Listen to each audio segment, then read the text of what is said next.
Sir అయితే ఈ improvement అన్నారు గదా మీరు. హ్మ్.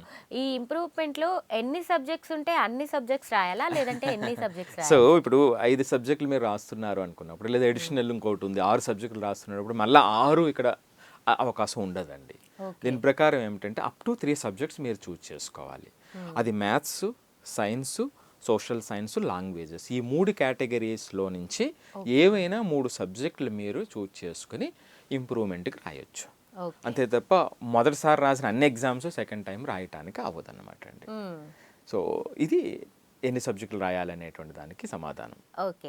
అయితే సార్ ఇప్పుడు మనకి సబ్జెక్ట్స్ 5 ఉన్నప్పటికి గూడా కొన్ని అడిషనల్ సబ్జెక్ట్స్ ఉంటాయి గదా! హ్మ్. అయితే ఇప్పుడు మనం ఈ ఫస్ట్ ఫేజ్‌లో 5 సబ్జెక్ట్స్ రాసి ఇందులో మనకి మంచి మార్క్స్ వచ్చాయి. అడిషనల్ సబ్జెక్ట్స్ నెక్స్ట్ ఫేజ్‌లో రాసుకుందామని ఇది అనుకుంటారు. స్మార్ట్ ఆ! ఐడియా. ఆ! ఇప్పుడు ఎందుకంటే ఇంకొక అడిషనల్ సబ్జెక్ట్ ఉంటే తర్వాత ఉపయోగపడుతుంది. అంటే ఎలెక్టివ్స్ అంటాం. హ్మ్. సో, ఫస్ట్ ప్రెషర్ తీసుకోకుండా 5 రాసేసి ఆ ఒక్కటిని ఎక్స్‌ట్రా అలాగా ఆ అవకాశాన్ని కూడా ఇక్కడ వీళ్ళు ఇవ్వరండి. ఓకే. ఇవ్వలేదు ఇందులో. ఓకే. అడిషనల్ సబ్జెక్ట్స్ అనేటువంటివి ఈ ఇంప్రూవ్‌మెంట్ కేటగిరీలోకి రావు. ఓకే. అది రాసేటప్పుడు ఫస్ట్ టైమ్‌లోనే రాయాలి తప్ప సెకండ్ టైమ్ అడిషనల్‌ని చూజ్ చేసుకుంటానంటే కుదరదన్నమాట అండి. అది ఓకే. అలౌ చెయ్యరు. Okay so, sir. కాబట్టి ఇప్పుడు హ్మ్. మనం ముందు ఏదైతే రాసామో దాంట్లో ఈ నేను ఇందాక చెప్పిన 4 కేటగిరీస్‌లో మూడింటిని చూజ్ చేసుకొని రాయవలసి ఉంటుంది. ఓకే. యాహ్! సో, దానివల్ల ఏమవుతుంది అంటే హ్మ్. Most particularly mathematics and science హ్మ్. ఏదైతే బాగా ఇంప్రూవ్ చేసుకోవాలనుకుంటారో సో, అక్కడ మంచి ఆపర్చునిటీ వాళ్ళకి ఉంది కదండీ. ఓకే. సో, కాబట్టి దీన్ని ఒక మంచి రైట్ వేలోనే ఆలోచించాలనేటువంటిది నా వ్యక్తిగతమైనటువంటి అభిప్రాయం. ఈ 2 ఓకే సార్. ఫేజెస్‌లో పెట్టడం వల్ల.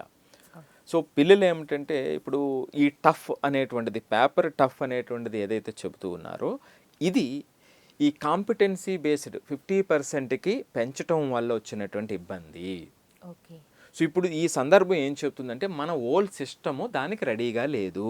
హ్మ్. లాస్ట్ టైం 20%, 30% ఇప్పుడు 50% వచ్చింది కాబట్టి పేపర్ డిజైన్ చేసేటప్పుడు వచ్చినటువంటి లెవరేజ్ వల్ల ఆ క్వశ్చన్స్ వెంటనే ఎక్కువ కనిపించడం వల్ల ఇది జరిగినటువంటి విషయం. ఓకే. ఇంకొక అతి ముఖ్యమైనటువంటి విషయం ఇంకొకటి ఉంది. అంటే ఇప్పుడు దేశవ్యాప్తంగా జరుగుతున్నటువంటిది. సెట్ 3 అనే ఒక పర్టిక్యులర్ సెట్‌లో మరింత ఎక్కువ టఫ్‌గా ఉంది అని హ్మ్. అనేది నడుస్తూ ఉంది.